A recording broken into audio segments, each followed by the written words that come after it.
Welcome back. Sip the Tyler Films. I'm Coach Evans, and I'm coming here with my first edition of Top 9 at 9, and we're doing linebackers today, preferably inside linebackers.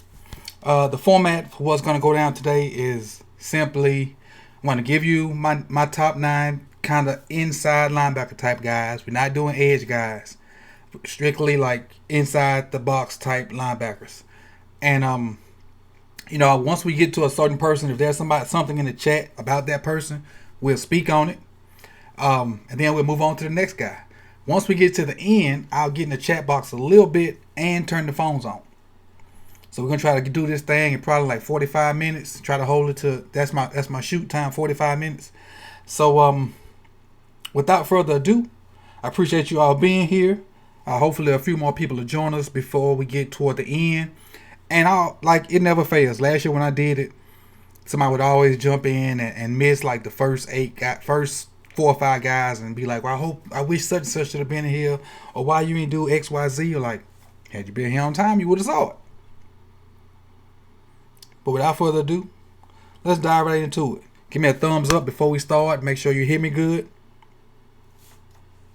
And once I get those thumbs up, we'll get the ball rolling. So again, these are inside the box type guys. And everybody that was on the thumbnail, not in the countdown. Not in the countdown. There's going to be some shockers in here. But, I got points to defend them. I got a few notes on all of them. And the guys that I did videos on, my notes will be real quick and just going to refer you back to those videos. All right? So we got thumbs up. Keyshawn say we good. Let's dive right into it.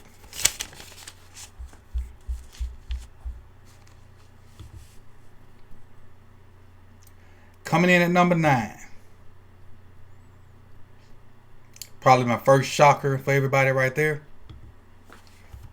Jacob Phillips. He was number 6 for LSU.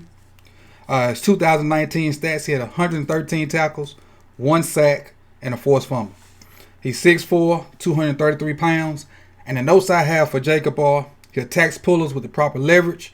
He gets his pads up on the pullers, and make sure he delivers the blow and don't just take it. There's a lot of times I saw him come in and just close gaps by destroying the pullers. And then the other guys were able to come in and make tackles. So he does a good job of coming through and just being physical. And you all know I love physical linebacker. Well, physical play, period. And I kind of have a personal love with the SEC, so I kind of give them preferential treatment over things like that. So a lot of guys probably don't have this guy in their top 10. But from looking at his film and seeing what he did, he's more of a Mike than some of the other guys they have because he's not as fast. But he's physical, extremely physical. Out of the 3 linebackers they played a lot, I would say he's probably their biggest thumper. Probably their biggest thumper. So coming in at number 9, Jacob Phillips, LSU. And last note I have for him, his drops are okay. If you watch my other videos, I harped on drops with a bunch of other guys. He did a good job of flipping his hips and redirecting with his hips and getting his head in the right spot and not just dropping the grass. All right. That's number 9. Moving on to number 8.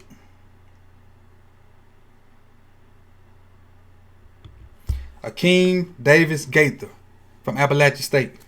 He's 6'2", 215 pounds. He was a senior. I think he was at the Senior Bowl also. 101 tackles, 5 sacks, 1 interception. And I normally don't pick small school guys, but this dude stood out. When you're a small school guy, you got to obviously be the best thing on the tape, and he was by far the best player out there. And I know the 5 games that I watched. He was running around, attacking everybody. It didn't matter the competition. He was on go. He was a high motor guy. He was hitting anything that moved. when he blitzed, he was not like the running backs couldn't block him. He played on the edge. He played in the middle. He played out in space. This dude, for Appalachian State to keep him for 4 years, they did a great job. Because his senior year, he showed up and showed out. So that's why he's coming in at my number 8. And I think, his showing at the Senior Bowl solidified him to be in this list. Because he had a good week at the Senior Bowl. All right. Moving on to number 7. Still nothing in the chat box so far. So let's move on to number 7.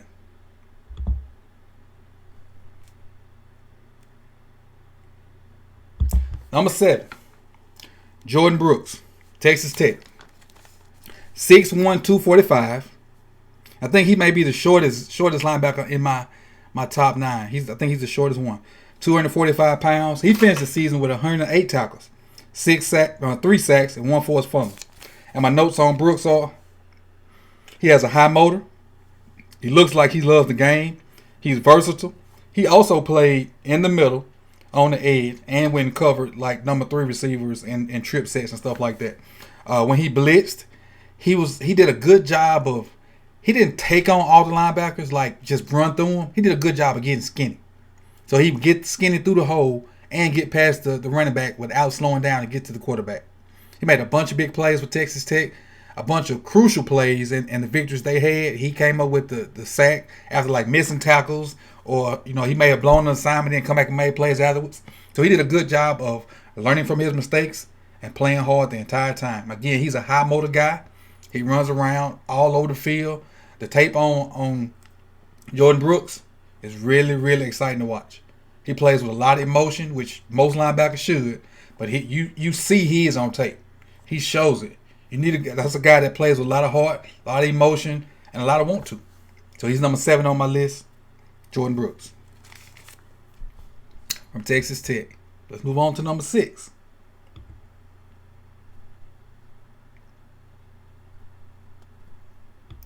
Number 6, Malik Harrison, Ohio State, the Ohio State University. He's 6'3", 240 pounds. He only had 75 tackles. But I acquaint his lack of tackles to them blowing a bunch of people out and him not playing a lot of late third, fourth quarters. So that's why his tackles are not as high. That's why I think his tackles are not as high as some of these other guys. Because they were blowing people out, and a lot of times he didn't finish the game. He's a starter. By the time they score 45 on somebody, they sub him out. So he may have 4 or 5 tackles a game, and that may be most of the first half. But he's a thumper. He's an old school linebacker. He played from B gap to B gap. He's a gap fuller. He destroys pullers. Not only do he take on pullers, he destroys them. He knocks pullers backwards. He gets up under their pads, closing the gap. And not only will he destroy the puller, he attempts to keep his outside arm free and make the tackle. So if he destroys the puller and the running back tries to bounce it, he then tries to make the tackle. A lot of times he don't because he ain't the fastest of the bunch. But he destroys it enough to where the cavalry comes and cleans it up. And it didn't help. Well, it did help the fact that he had probably the best player coming out up there with it. So a lot of attention was put on Chase Young. So he benefited from it big time, made a lot of plays. And when I say he lay wood, Harrison really, out of these 9 people we got, Harrison's probably the best thumper in the 9 that I have. When you go back and watch his tape, I think, I did a video on Harrison too. So you can go back and watch that also. Harrison brings it. He brings the hat. He brings that hard hat. All right, let's move on to number 5.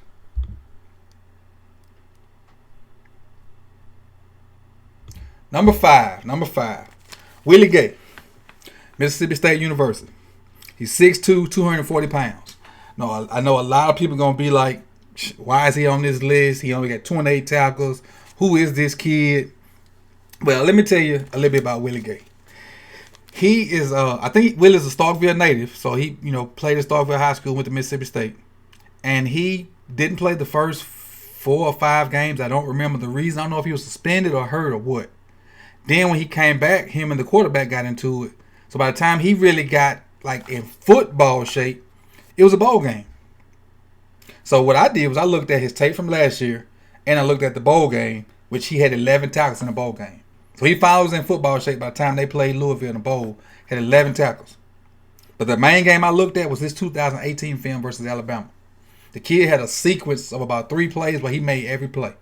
Got 2 off the spot on the blitz. Came off the edge and made a tackle on, I think, Brandon Jacobs. And then the very next play, dropped in coverage and got his hand on the ball that 2 or through. The kid can play. There's not a lot of tape on him. Probably not going to go as high as I got him on my board. But the kid can play. He had 11 tackles in the bowl game. His lack of games will fool you. He can do it all. He can blitz, cover, tackle. But his small body of work will scare people off. Check his 2018 game versus Bama, which I just spoke of. So that's my take on Willie Gay. I promise you, you won't be. You'll kind of feel where I'm coming from once you take a look at that tape and get an idea of what he did last year and the bowl game this year. Move on to number 4. Number 4. This is probably going to surprise some people. Look who I have at number 4. Number 4, I have Kenneth Murray. A lot of people have Kenneth Murray slated for 28 to come to the Ravens. I don't think he's necessarily the guy I would like on the Ravens team, but this is a draft, so I ain't going to get into Ravens talk right now. All right? Kenneth Murray, he's 6'2", 243 pounds. He had 102 tackles, 4 sacks. Now, my notes for him are he's one of 2 of the best athletes on this countdown I have. Him and another guy. Well, actually, it's 3 now that I think about it. One of 3 pure athletes that's on this countdown. He is one of them. His best trait is his worst trait. He is so fast. He is so fast. He is so fast that he sometimes overrun plays. Let that soak in. He does a good job of strafing, and which I talked about all this in the video, so I ain't going to go into too much detail on it. And he does a good job of filling his holes. He's okay with his drops, not great, but recognizing plays and getting from point A to point B, awesome. Awesome.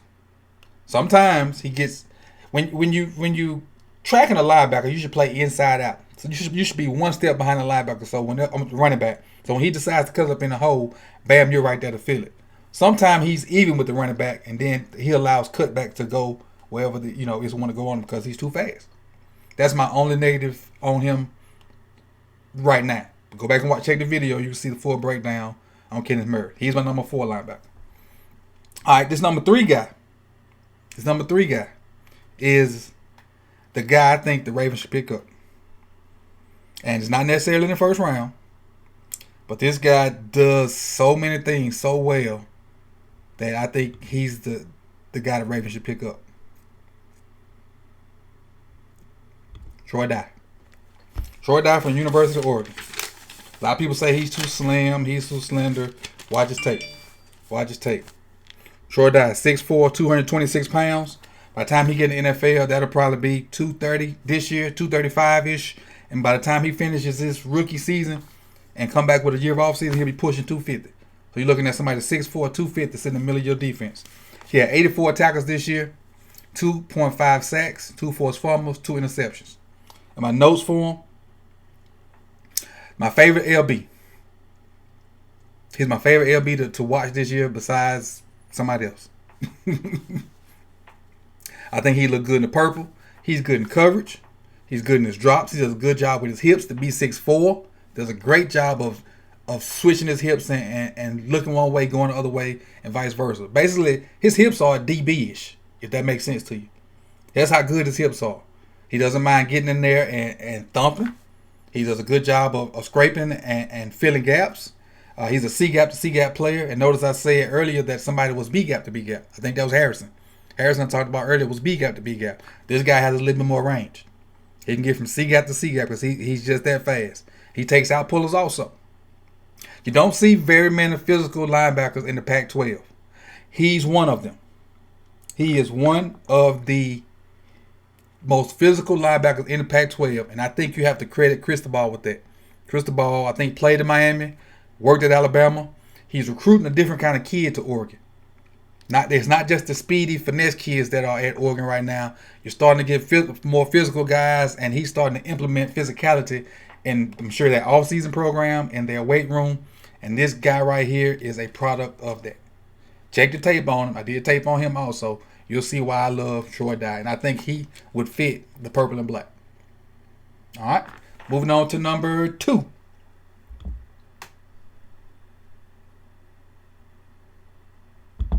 Number 2, Patrick Queen.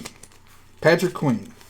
A little bit about Patrick Queen. He's 6'1", 227 pounds. He's fast. He's physical. He's smart. He's aggressive. Athletic. His only negative to me is he sticks to block sometimes. Sometimes the linemen get on him and he doesn't do a good job of getting off them like I feel like he should. I think he would be a great Sam or Willie, if not a Mike, because of that. I think he'd be a great complimentary linebacker. Don't necessarily have to beat a Mike in some situations, but I think he'd be definitely great at Willie. You know, chasing stuff down, blitzing off the back end. He'd be excellent at that. And so you would have to pair him with a guy that can play A-gap to A-gap. Well, sorry, B-gap to B-gap and let him roam free and do things like that. But I talked to a guy that plays in the SEC, and I asked him, I said, who's the best linebacker you saw all year? And like I couldn't even like send the message good, and he came back with this kid's name. And that held a lot of weight with me when deciding between Dye, Murray, and Queen. That came back with a lot of weight. His comment said that. All right, so number 2 is Patrick Queen, LSU. And I was going back and forth with somebody in YouTube because he only had 80 something tackles this year. And I think the reason being is because I don't think he played a lot. Same like Harrison. Those third quarter, I mean, they had some games that were tough, but like I told him, they blew out 4 or 5 teams. They beat like 4 or 5 teams by 35 points. So I don't think they played a lot in the third or fourth quarter. But I could be wrong. But he only had 80 tackles, and his argument was a guy that's in the middle of the middle of our defense should have more tackles than that, which is understandable. But again, like Harrison, I don't think he played a lot of those fourth quarter games when they were blowing people out. Could be wrong. All right, number 1. Number 1 is probably going to be my best linebacker. Probably going to be my second best edge guy. And I may throw him back in there with safeties also. Everybody knows who number 1 is. It's all. You know. We all know. We all know who number 1 is. It's Isaiah Simmons. Had 104 tackles, 7 sacks, a forced fumble, 3 INTs. He plays in the middle of the defense.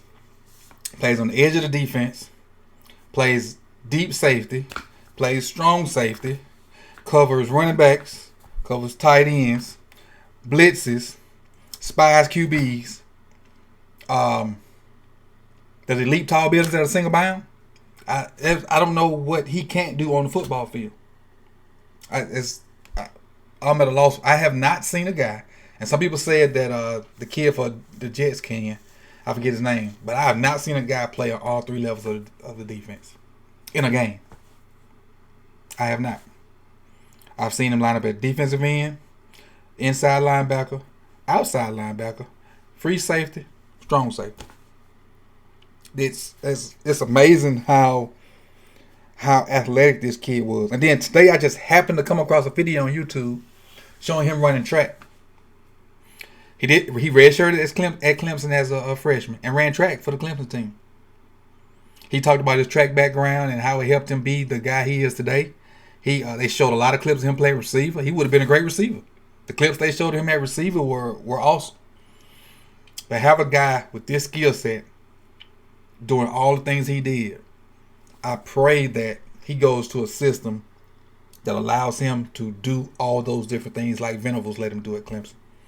Don't try to box him in to be a one position. He is a freak of nature like I've never seen before. It's ridiculous how good this dude is. Ridiculous. And again, let's Isaiah Simmons is number 1. Let's run it back for somebody that may have tuned in late. We'll go through it real quick. Oh, that's my logo. All right, 9, Jacob Phillips. 8, Akeem Davis-Gaither, Appalachian State. 7, Jordan Brooks, Texas Tech. 6, Malik Harrison, Ohio State. 5, Willie Gay, Mississippi State. 4, Kenneth Murray, Oklahoma. 3, Troy Dye, Oregon. 2, Patrick Queen, LSU. And 1, Isaiah Simmons. I also talked to somebody that played against Isaiah Simmons this year, and he didn't have words to describe what he did. He was like, Coach, he be everywhere. He's all over the place. You think he on one side of the field, then he's somewhere making a tackle. He's at free, then he's blitzing. He's on the quarterback. Or he right outside linebacker, then he's making a tackle on the screen on the other side of the field. It's ridiculous. It's ridiculous. His name is Lex. His name is Willie Gay. Willie Gay. WILLIEGAY. Willie Gay. All right. So that's the my top 9. Let's get in the chat box and see if y'all got any questions for me or whatnot. If you don't have questions, we'll wrap this thing up. Let's see what's in the chat box.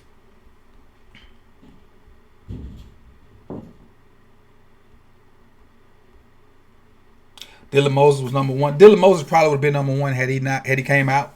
Well, not number 1 had he came out. He'd probably been 2. Because I don't think anybody would have been over Isaiah Simmons. I have Queen and Murray switched on my board. In my opinion, the most important trait a linebacker can have is tackling. And from what I saw, Murray is miles ahead of Queen in that sense. Both of them, they play so fast that they do miss some tackles they should make, both of them. I can say that both of them do miss some tackles they should make because they play so fast.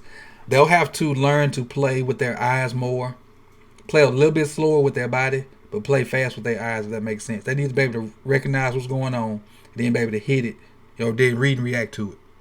So they just need to not overrun some stuff. That's all they do. That's the only real negative I have about both of them. They overrun plays sometimes, and then sometimes they stick on linebackers. But I think Murray, Queen does a good job of just playing smarter than Murray. Murray doesn't stick to linemen as much as Queen, but Queen gets in situations where he gets in it. Like if he goes on the other side of the line of scrimmage, he don't stay in that gap too long where O-linemen get their hand on him. He does a good job of being athletic and almost like running backish, getting through the hole and going to attack people. Thomas Davis did in his early years. I'm about to research the Mississippi State dude. Reed, however, in passing. Simmons is a generational talent. Andrew, what does generational talent mean? That's what I know. What's a generational talent? Define that for me. Then I can agree or disagree with you. Generational talent. On defense, in my opinion, if he goes to a good coaching staff that can further him, he's going to be good.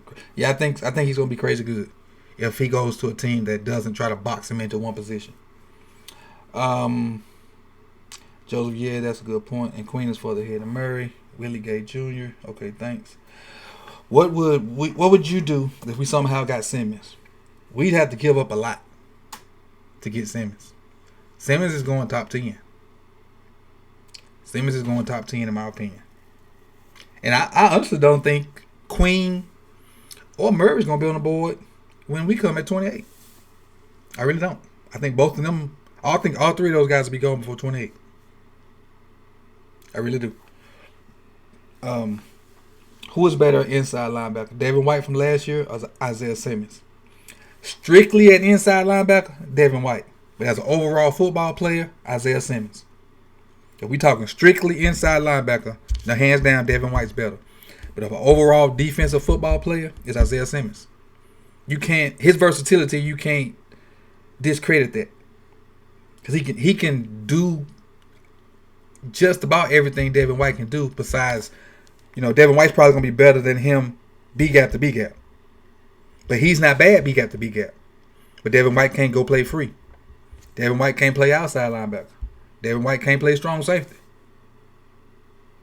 So that's what Simmons' versatility comes in at. Coach, do you think we should take our top rated LB at 28 Or should we wait on value? Alec, that's what I was thinking. I don't think and I mentioned I like Troy Dye. I wouldn't take Troy Dye at 28. If Murray or Queen is there, maybe. But I wouldn't take Troy Dye at 28. I'd take Troy Dye in the second round. But Troy Dye is a guy I like. And I don't dislike Murray or Queen. I feel like Dye would fit us better, and we'd be able to maybe go with a different position in the first round. And that's kind of why I like Troy Dye. That's one of the reasons. Well, that's probably the main reason I like him. Sorry about that. How important is it for linebackers? It's very important in this NFL. In today's NFL, it's very important. Because if you notice, a lot of those guys aren't just strong, muscular thumpers. The thumper Mike linebacker is almost a thing of the past. Almost. I don't know if you recall, Ray Lewis had to lose weight to be able to start covering people out the back, like backs out the backfield, and do things across the middle. He had to lose weight. He lost some of his bulk right there at the end of his year, the end of his time, because he couldn't move like he needed to move. Hey, Coach, which one of these players do you think the Ravens can get with their first pick? Potentially Queen or Murray. Those other guys, besides Simmons, will be there second, maybe third round. Jonathan, generational talent comes around. Okay, Simmons could be that. Okay, I agree with you then, Jonathan. If that's the definition of generational talent, Simmons could be that. I personally have not seen a person that can do that. And somebody said Jamal Adams could do it, but I haven't seen him do it on tape or in a game or something like that. And if Jamal could do it, probably Derwin James probably could do it too. But what Simmons did, and this kid's amazing. It was a joy watching his tape and watching him just be all over the place and do things that smaller guys could do. And this dude is 6'4". He's 6'4". It's crazy.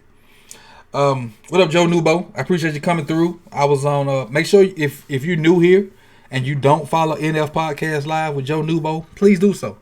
He had a good podcast right before I started mine, and he always supports me, and I'm trying to return the favor. So that's make sure you follow NF Podcast with Joe Nubo. I say we get an edge or pass rusher with the first pick. I depends on who's there. And I haven't done edge guys yet, so the only edge guy I really even know about is a couple guys that were asked about in my questions with Coach series, and that was Yetur Gross-Matos, and everybody knows about Chase Young. So I haven't done edge guys yet, and I think I'm gonna do running backs next. So all the rest of this week will be, and maybe next week will be running backs. Then I may jump into edge guys. I think generational talent is a player who has talent that you only see one or two generations. The way he plays is literally every position at a high level, and versatility is insane. I agree, Reed. I agree with you a whole lot. Devin White is a freak athlete, Lex. I don't know if you know it. Devin White was a running back coming out of high school. I think he was a running back his first year at LSU too. Sean Taylor has generational talent. Definitely. Jose Garcia, what's up? I appreciate you tuning in, Jose. That's why linebackers like Derrick Brooks are freaks. Yep. Derrick Brooks was a monster. And I'm not a Florida State fan, but I recognize greatness when I see it. Derrick Brooks, absolute monster. One of the GOATs at linebacker. Derwin James is more complete than Adams, but I appreciate the answer on the topic. No problem, Jonathan. Let's see if we got anything below that. So that looks like that's it for the chat box. So let's run through these top 9 again for somebody that just may have tuned in. Then we'll shut this thing on down. Number 9. What's that? That's Phillips. Jacob Phillips from LSU. Number 8. Akeem Davis-Gaither from Appalachian State. Number 7. Jordan Brooks, Texas Tech. Number 6. Malik Harrison, Ohio State. Number 5. Willie Gay, Mississippi State. Number 4. Kenneth Murray, Oklahoma. Number 3, Troy Dye, Oregon. And number 2, Patrick Queen, LSU. And we all know who number 1 is. The freak of nature. The freak of nature, Isaiah Simmons. I like the running back from the Turks, McFarland. We'll get in that. We can once I drop the link on my community page, I'll let you guys start putting guys in there you want me to look at. I have a list of guys that I'm going to put film out on, but I'll definitely look at a multitude of guys. Now, I will say this about my list. Did I look at all the linebackers? No. I probably looked at about 14 or 15. Because there were some guys on my thumbnail that I really liked. The kid from Wyoming, I liked him too. And Jacob, Stranan from Wake Forest, I liked him also. So it was some people on my thumbnail that wasn't in this list that I liked too, but I don't think they were my top 9. But check out Jacob. I don't know his name, not Jacob. His last name is Stranan or something like that from Wake Forest. And then the kid from Wyoming, I forget his name off the top of my head. I think it's Logan Wilson from Wyoming. Check him out too. Those 2 guys can ball also. So I appreciate you guys tuning in. Let me see, I got some notes here at the end. Oh, make sure you subscribe. If it's your first time here, hit the subscribe button. Also, guys, hit the like button. We need likes here on YouTube. I appreciate it. And be on the lookout. Starting my running back series soon. I'm going to put a question in the community box for the next chapter of Questions with Coach. I dropped one of those again this morning at 7. But before I close it out, somebody put in here about Evan Weaver. Let's talk about Evan Weaver for a minute. I did a video on Evan Weaver. I did not like what I saw with Evan Weaver. Not for a linebacker. I think he should be moved back to defensive end and a 4-3 defensive end. Evan Weaver was, compared to these 11 or so guys that I looked at, 12, Evan Weaver was by far the slowest. By far. But A gap to A gap, he knocked your lights out. Maybe B gap to B gap, he knocked your lights out. But he's a whole gap filler. Evan Weaver was a traditional linebacker. He's a young Ray Lewis, a young give me another thumper, a young Singleton, all those thumpers that from B gap to B gap, he knocking everything out. Everything. Pullers, running backs, anybody that show up, knocking out. But in this spread type game we got in the NFL now, I don't know if Evan Weaver could cut it. I really don't know. But again, I did do a video on Evan Weaver, so you check him out. Check that out also. Yeah, I think that's about it. I think I'm going to end it on this. I appreciate you guys coming through here. It's Coach Evans from Sip the Tally Films. And make sure you be on the lookout for the running back starting soon. And the next episode of Questions from Coach. Go to the community board and leave a question, and I'll get to it in the next episode. I'm not going to do any more than 4 questions on Questions with Coach because I don't want them to be long. I want to try to keep them 4 to 6 minutes. And, so I won't take up most of your time. But again, in the meantime, go look up the one from this morning. And I appreciate you guys. This is Coach Evans. And we out.